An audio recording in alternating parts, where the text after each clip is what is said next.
Mr Speaker. I call Denise Roach. Thank you, Mr Speaker. I'm delighted to take a second short call for the Greens. We'll be supporting the Fisheries, Foreign Charter Vessels and Other Matters Amendment Bill through its progression through the House. We'll be supporting it because this bill does seek to address the human rights and working conditions of workers on foreign-owned vessels in our waters, and it seeks to improve the management of vessel safety and also set in place some improvements to manage our fisheries more sustainably.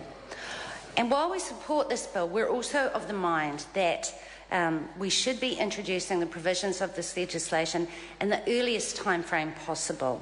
The first ministerial inquiry into foreign charter vessels was completed 2 years ago, and the recommendations were very clear.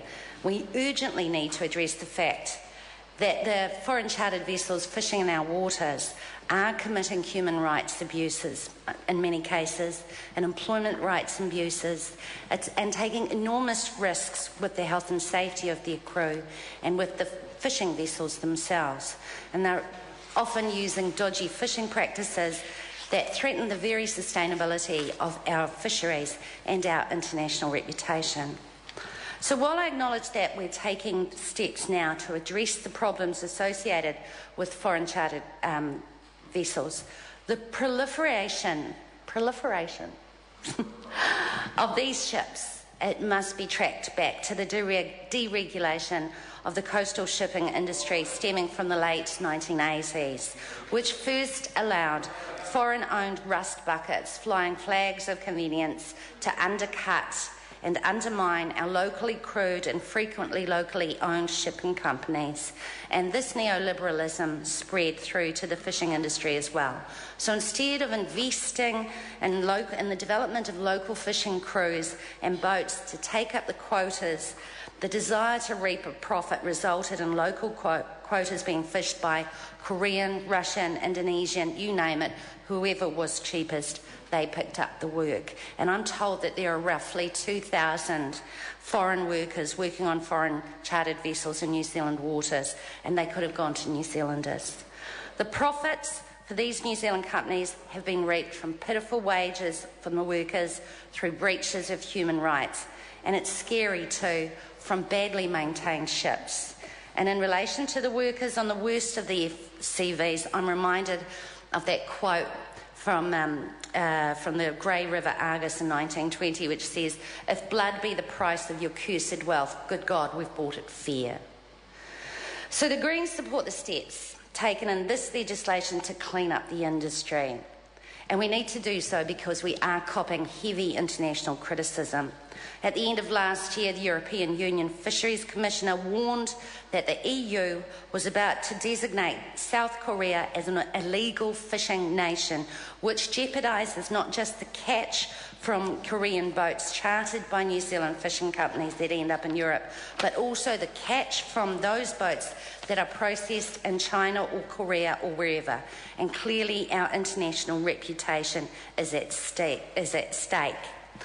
We've also been criticised by the United States State Department. In the middle of last year, the Secretary of State released a report into human trafficking, and New Zealand features in that report as a destination for human traffickers. And the report points to the plight of foreign men, mainly from Indonesia, on foreign flagged vessels in our waters, and outlines incidences where workers have been subjected to physical violence, mental abuse, sexual abuse, their passports confiscated and trapped by debt bondage. And we've heard more and more about how workers have been underpaid, have been trapped and threatened. Mr Speaker, we must act promptly because the abuses and reckless disregard for safety is still continuing. In January this year, one of our government observers was seriously injured when his life jacket was snagged on a conveyor belt on a Korean-owned fishing vessel in Bluff. And our Green MP, Stefan Browning, through the Committee of the Whole House process, will bring an SOP to that House to debate to bring the starting time for this legislation forward. Thank you. Call Louise Upston. I'm proud to speak in support of the Fisheries, Foreign Charter Vessels and Other Matters Amendment Bill, and I commend the bill to the House. Members, this debate has concluded. The question is that the motion be agreed to. Those of that opinion will say aye. Aye. To the contrary, no. The ayes have it. Fisheries, Foreign Charter Vessels and Other Matters Amendment Bill, second reading.